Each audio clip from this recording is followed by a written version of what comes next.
اس زمین پہ حضرت آدم علیہ السلام کے تقریباً 1000 سال بعد اللہ نے عراق کی زمین رافتین کا انتخاب کیا اور وہاں اپنے بندے یشکر بن لامک کو نبی بنا کے بھیجا، جن کو مختلف القاب سے آج بھی زمانہ یاد کرتا ہے۔ کوئی اللہ کے اس نبی کو عبد الغفار کہتا ہے، تو کوئی عبد الجبار، تو کوئی الیاس، تو کوئی کشتی والا نبی، اور کوئی نوح نجی اللہ کہہ کے بلاتا رہتا ہے۔ حضرت نوح علیہ السلام حضرت ادریس علیہ السلام کے پر پوتے ہیں اور حضرت آدم علیہ السلام کی 10ویں پشت میں سے ہیں۔ وہ قوم اس وقت دنیا کی بدترین قوم تھی۔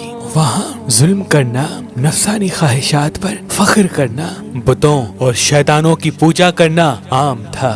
اللہ کے نبی حضرت نوح علیہ السلام بچپن سے ہی ان کو بار بار سمجھاتے رہتے تھے کہ اس کائنات کا مالک ایک اللہ ہے جس نے ہر ایک چیز کو پیدا کیا۔ نوح علیہ السلام جب اللہ کے دین کی تبلیغ کرتے تھے تو ان کی قوم ان کو اتنے پتھر مارتی تھی کہ وہ پتھروں میں ڈھک جاتے تھے۔ تاریخ نے لکھا تقریباً 950 سال تک آپ تبلیغ کرتے رہے، بار بار پتھر کھاتے رہے، لیکن افسوس سوائے چند غریب اور مساکین کے کوئی بھی آپ پر ایمان نہ لایا۔ آپ اپنی امت کے لیے اتنا روئے، اتنا گریہ کیا کہ آپ کا نام ہی نوح پڑ گیا۔ بس اتنے میں اللہ اپنے نبی پر وحی کرتا ہے کہ اے نوح، اب یہ تیری قوم ہدایت نہیں پائے گی۔ نوح علیہ السلام رو کے اللہ کی دربار میں فریاد کرتے ہیں کہ اے اللہ، یہ انسان ظلم کرنے کو مذاق سمجھتے ہیں، ایک دوسرے کے خیال کرنے کو، مدد کرنے کو بزدلی سمجھتے ہیں، تیری عبادت سے منہ موڑتے ہیں۔ اے اللہ، اس میری قوم کو نیست و نابود فرما۔ جیسے ہی نوح علیہ السلام نے یہ بد دعا کی تو اللہ نے پیغام بھجوایا، اے نوح، ایک کشتی تیار کر، ان قریب تیری یہ ظالم قوم نیست و نابود ہو جائے گی۔ بس اللہ وحی کے ذریعے اپنے نبی کو بتاتے گئے اور اللہ کے نبی نوح علیہ السلام وہ کشتی بناتے گئے۔ جیسے کہ نوح علیہ السلام ایک پہاڑ پہ رہتے تھے تو نہ وہاں سمندر تھا، نہ دریا، نہ درخت تھے۔ بالآخر اللہ کے نبی نوح نے درخت اگائے اور اس کی لکڑی سے کشتی کو بنانا شروع کیا۔ آپ لکڑی سے بڑے بڑے تختے بناتے، پھر لوہا لاتے، اس سے کیل بناتے، تختوں کو جوڑ کر اس میں کیل ٹھوکتے گئے۔ تاریخ نے لکھا تقریباً 100 سال تک آپ وہ کشتی بناتے رہے اور آپ کی قوم روز آپ کے پاس آتی اور آپ کی توہین کرتی، آپ کو پاگل کہتی کہ نہ تو یہاں دریا ہے نہ سمندر، پھر بھی یہ پاگل کشتی بنا رہا ہے۔ اللہ کے نبی نوح علیہ السلام آسمان کو دیکھ کے صبر کرتے اور اللہ کے حکم کو تسلیم کرتے۔ اس کشتی کا طول 300 گز، اونچائی 30 گز اور عرض 50 گز تھا۔ ایک روایت کے مطابق اس کا طول 1 کلومیٹر سے زیادہ تھا۔ یہ کشتی عام کشتیوں کی طرح نہیں، بلکہ جس طرح سے اس کشتی کو نیچے سے بند کیا گیا تھا ویسے ہی اوپر سے بھی بند کیا گیا تھا تاکہ بارش کا پانی بھی کشتی میں داخل نہ ہو سکے۔ اس کشتی میں الگ الگ 3 درجے بنائے گئے تھے۔ نچلا درجہ جانوروں کے لیے تھا، بیچ والا طبقہ انسانوں کے لیے اور اوپر والا حصہ پرندوں کے لیے۔ ہر درجے میں ایک دروازہ تھا۔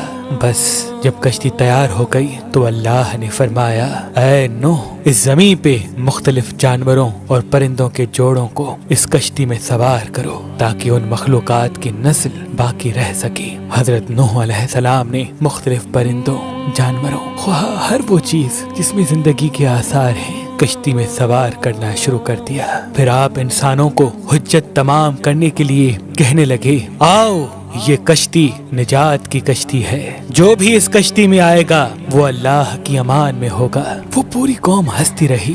تاریخ نے لکھا آپ کے ساتھ تھوڑے سے ہی لوگ تھے جن کی تعداد بعض کتابوں میں 80 بتائی گئی ہے، جن میں آپ کے 3 فرزند حام، سام، یافز اور ان کی بیویاں بھی موجود تھیں۔ اللہ نے اپنے نبی نوح سے کہا کہ ان قریب تندور سے پانی ابلے گا اور پوری قوم کو ڈبا دے گا۔ اس بات کو سن کے قوم نوح ہنس ہی رہی تھی کہ اتنی دیر میں تندور سے پانی ابلنے لگا۔ لوگ اس پانی کو دیکھنے کے لیے دور دور سے آتے، ہنستے، لیکن کچھ ہی دیر میں ان کی ہنسی خاموش ہونے لگی کیونکہ وہ پانی اتنا بڑھتا گیا کہ ان کے تمام گھر ڈوب گئے اور اوپر سے بارش بھی برس رہی تھی۔ وہ کافر یہ سمجھ رہے تھے کہ یہ طوفان کچھ دیر کا ہے، تو یوں وہ اونچے اونچے پہاڑ کی طرف جانے لگے۔ ان کافروں میں اللہ کے نبی نوح علیہ السلام کے بیٹے کنعان بھی شامل تھے۔ جیسے ہی نوح علیہ السلام نے اپنے بیٹے کو دیکھا کہ وہ کافروں کے ساتھ پہاڑ پہ چڑھ رہے ہیں، آپ نے دور سے آواز دی، اے کنعان، اس نجات کی کشتی میں آ جا۔ تو کنعان اور اس کی ماں بولی، ہم تھوڑی ہی دیر میں پہاڑ کی چوٹی پہ پہنچ جائیں گے اور پانی وہاں تک تھوڑی آئے گا۔ بس وہ پانی اتنا بڑھتا گیا کہ کہیں بھی نہ کوئی پہاڑ نظر آ رہا تھا، نہ کوئی درخت نظر آ رہا تھا، بس وہی بچے جو اللہ کے نبی نوح علیہ السلام کی کشتی میں سوار تھے۔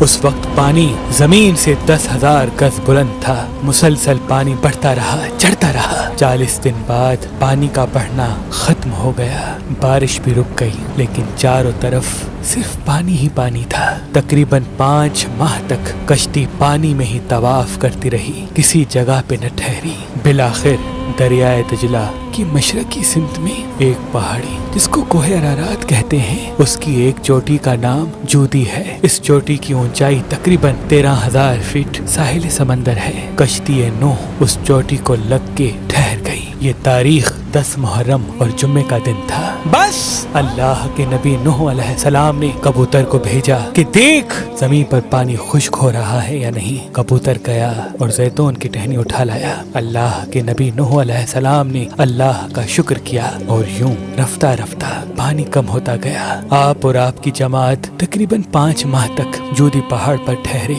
آپ نے تمام پرندوں جانوروں کو آزاد کیا، اس پہاڑی پہ اللہ کا شکر کرتے رہے، ذکر کرتے رہے، دنیا کو پھر سے آباد کرنے کی سوچ میں مگن رہے۔ تاریخ نے لکھا آپ کے ایک بیٹے سام جس سے عربی نسل چلی، دوسرے بیٹے حام جن سے سوڈانی نسل چلی، اور یافت جن سے ترکی نسل چلی، اور یوں آپ اور آپ کی اولاد نے دنیا کو پھر سے آباد کرنے کا فیصلہ کر لیا۔ تقریباً طوفان کے 60 سال بعد اللہ کے نبی نوح علیہ السلام اس فانی جہان سے دارالبقا کی طرف کوچ کر گئے۔ اللہ نے فرمایا کہ کشتی نوح کو ہم آنے والی نسلوں کے لیے عبرت کا نشان ٹھہرائیں گے۔ تحقیق کرنے والوں نے بتایا کہ کشتی نوح علیہ السلام کی باقیات مشرقی ترکی میں واقع کوہ ارارات پر ملی ہیں۔ یہ کشتی ویسے ہی ہے جیسی اللہ کے نبی نوح علیہ السلام نے بنائی تھی۔